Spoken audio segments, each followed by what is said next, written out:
আমি এখন চিড়া ভাজা করে দেখাবো। প্রথমে আমি চিড়াটা ভেজে নিচ্ছি। যখন একটু লাল বর্ণ হবে, লাল লাল করে ভাজা হবে, তখন আমি ঘি দিয়ে দেব। তারপর আমি 2 চামচ ঘি দিয়ে দেব। তারপর আমি নেড়ে নিব। ঘিটা যখন গলে যাবে, তখন আমি নেড়ে নিব। নাড়াচাড়া হয়ে গেলে একটু লাল লাল করে ভেজে নেব। ভাজা হয়ে যাচ্ছে। ভাজা হয়ে গেলে আমি এখন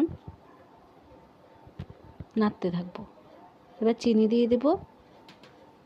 পরিমাণ মতো চিনি দিতে হবে, না হলে মিষ্টি হবে না। পরিমাণ মতো চিনি দিয়ে একটু নেড়েচেড়ে নিব। একটু নাড়াচাড়া করে তারপর আমি চুলা থেকে নামিয়ে ফেলব। তারপর আপনাদেরকে আমি পরিবেশন করে দেখাবো। দেখো আমার চিড়া ভাজাটা কেমন হয়েছে বন্ধুরা, তোমরা বলবে কেমন।